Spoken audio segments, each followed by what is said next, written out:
Welcome to the February 2019 Star Wars Canon Update. Last month we got 4 episodes of Star Wars Resistance and 7 comic issues, so let's get started.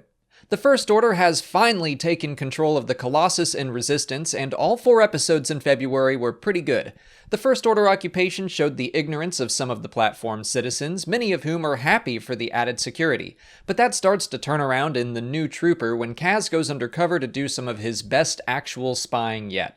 The core problem ventured into the unknown regions, where we learned a little bit about how the First Order developed the technology that powers Starkiller Base, but it also gave us some hints about Tahar and the massacre that took place there. Finally, in The Disappeared, we see that most Colossus citizens are fed up with the First Order and their extreme methods of maintaining quote-unquote security.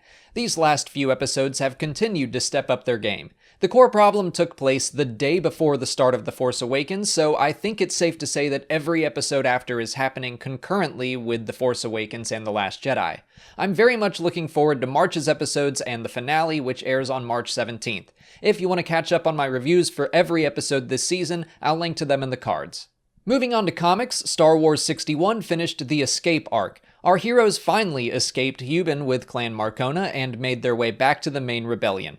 Leia prepares her plan to attack Shu-Torun, but Scar Squadron uncovers it for themselves. This issue was fine, and the arc was also just fine. It felt like a bit of a detour, just kind of treading water. It had some nice character moments, but I'm ready to have some actual war back in my Star Wars.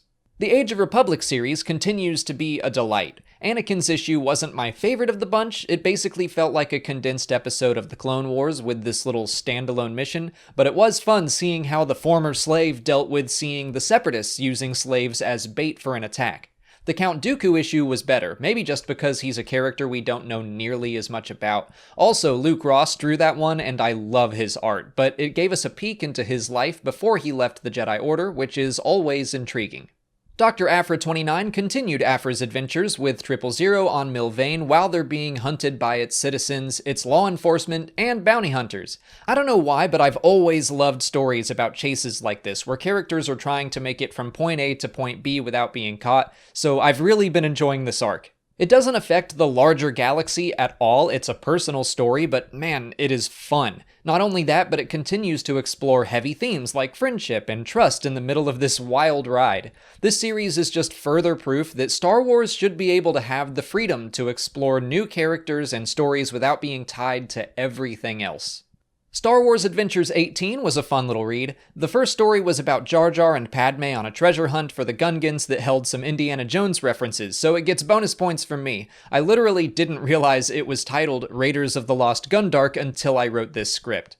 The second story told us about how Duquesne stole the Falcon from Han, and it was kind of obvious. Han just trusted this guy with his ship, and then he betrayed him. This happened after the events of Aftermath Life Debt, so Han didn't have Chewie around, and maybe he was feeling lonely, and that led him to make some bad choices, but I was expecting a little more. That said, there were some really fun inclusions, like a stop by Vardos from Battlefront 2 and a Kix mention, the last living clone trooper, and I do like that Duquesne learned the error of his ways and is now a part of the Resistance. Han Solo Imperial Cadet number 4 continued to be more surprising than at least the first 2 issues. Han bonds with his fellow Imperial trainees and goes so far as to risk his neck for Volant, the guy who's been a jerk to him this whole time.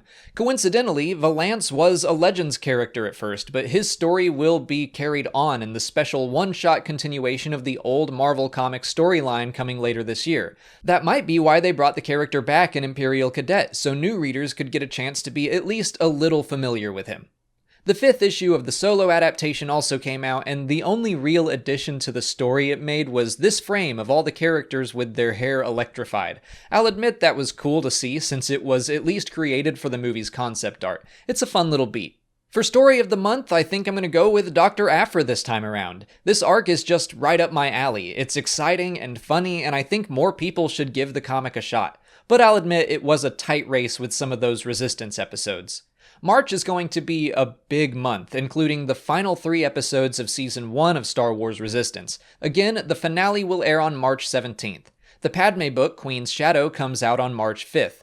And we'll get 9 new comic issues, including the finale of Imperial Cadet and the premiere of the new series, Vader Dark Visions. But that's it for February. The Canon Update will return on April 1st to cover all those new stories. Until then, make sure you like this video, subscribe to the channel to keep up with Star Wars content as it's released, follow us on Twitter, Instagram, and Facebook, and consider checking out our Patreon page. As always, thanks for watching, and may the Force be with you.